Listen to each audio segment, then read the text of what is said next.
were you with KLFY? Almost 40 years. It was because I left. I worked there for 3 years, and then after my second son was born, John, I left, and I just, because my husband was working out of town, and I couldn't have a newborn and a 3-year-old, and so I worked at UL for, I think, about a year and a half, and then Jim Barronay called me and said that the anchor, the evening news anchor at the time, Steve Coco, had left. And, I remember Steve Coco. Right, and so he went across the street to KATC. That was one of the first, Yeah. whatever you would call that, going across the street situation. And, and so I was there ever since. But I think it came out to a total of 38 years. So Steve Coco came from here, and because he was in Alexandria. I think so. Alexandria to KLFY, and then to KATC, and then maybe back to Alexandria. I'm not sure. Yeah, because I was in L. Yeah. Okay. Oh, yeah, that's right. Yeah. I didn't know he was here. So, the programs we have now look familiar, but Yeah. you remember them as, name 2 of them that you really, really loved, and tell me why you loved them so much. Oh, let's see. I guess Contact 10 was started by Ed Marshall, and it was then taken over by me, and I did it for a long time, and it eventually morphed into Dial Dalfred. And it was so awesome because you would get, a lot of the emails that I would get at that time were neighborhood issues, like people with like a big pothole in a road that was traveled or that just needed a little attention, and somebody to say, hey, this is an issue for these people, let's see what we can work out, to get it taken care of.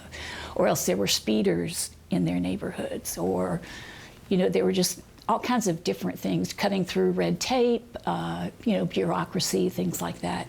And I just found it so interesting because it was so great to have somebody come to you with a problem that maybe seemed insignificant when taken on a personal, anecdotal level.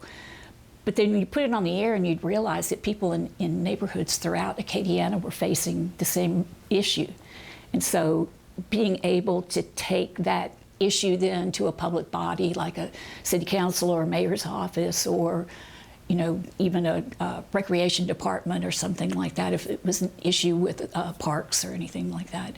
And then being able to get people help, our viewers, being able to get them help for an issue or problem that they'd been dealing with for a long time was just so incredibly rewarding.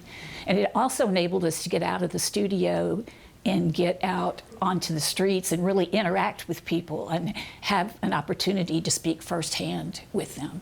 And Contact 10 may have had other names over the years, but they have slipped my mind since then. But it's always been a program that Channel 10, KLFY, has stood by over the years, and I've always been really, really proud of that. And then another? Oh, let's see. Oh, it was originally called the 60-Minute Miracle. Very stressful, but also incredibly rewarding for, the same reason. And it started out as 60-Minute Miracle. If I remember correctly, it was a brainchild of Chris Cook, who is now your general manager. And the concept was that you would find a sponsor who would give you $500 in cash that you would then take out into a public area and try to encourage someone to be a good Samaritan, someone in their life that they knew that needed some help, that they were really at the end of their rope and needed some short-term financial assistance. And so once you found that person, then the clock started. And you had 60 minutes to engage with that Good Samaritan that you found on the street, and then travel to wherever the recipient of this goodwill was going to be, and then explain this whole complicated process to them so that they weren't just saying, no, go away, I don't want any part of this. And being able to deliver that money. And over the years, gosh, I think probably the most memorable one was when we ended up at, through the help of one of those Good Samaritans that we found in a Walmart parking lot, I think maybe it was, or at a post office or a grocery store. And we ended up at Women's and Children's Hospital delivering the money to the mother and father of a pediatric cancer patient. Still gets to me after all these years. That was incredibly rewarding. And it's still in operation, but now you guys call it Pay It Forward, which I think is a great name for it, an absolutely great name. But that was one of the reasons that I applied at KLFY all those years ago. I got hired in 1979. Maybe I shouldn't say that out loud. But I was always drawn to KLFY because it stood for community service in Acadiana, and it really set our station apart from everyone else. And it was so important to all of us, and I know that it still is at KLFY because you guys are still doing the same things all these years later, is that we felt like we had a responsibility to our viewers to not only inform them of what was going on a particular day or a particular week, but also to find out what they needed from us and how we could use our platform as news people to be able to help their lives in some way, to enrich their lives or to help protect them against health problems or something like that. Oh, there's one other one I just remembered, Ion Scams. That was actually created by me, yes, exactly. Well, I was originally the anchor that did it. I can't take credit for creating it. That was somebody else's idea. But we had a great relationship with the Better Business Bureau, and Shireen Gott was there at the time, who was one of my good buddies anyway. And so I think it was every Wednesday, if I remember, she would come on and we would talk about a scam. Like, right now we're all getting those texts from the DMV saying that we owe unpaid tolls. And we made it super local every week. Shireen would, go through all of her phone calls and everything to see what it was that people were most in danger of being scammed about, at that particular time. And it was so interesting because I'm a relatively naive and gullible person, and I remember every week she'd come in with this scam and I'd say, oh, I would probably fall for that. I'm really glad you brought that to our attention. And most of them were consumer-oriented scams. Most of them were phishing scams, online scams. And I mean, back in the day when we first started Ion Scams, the internet wasn't really a factor. It was of course nothing like the technology we see today, but there were still scams going on. And so that kind of tied into that whole public service principle and ideal that KLFY was built on, that we were trying to protect and help and enrich and do whatever we can to help people take care of their families and enjoy their lives and succeed in their jobs and all along those lines. Thank you. But I Okay. got one other thing. Sure. It's not even mentioned. And it would be remiss of me to say if you didn't mention it. Uh-huh.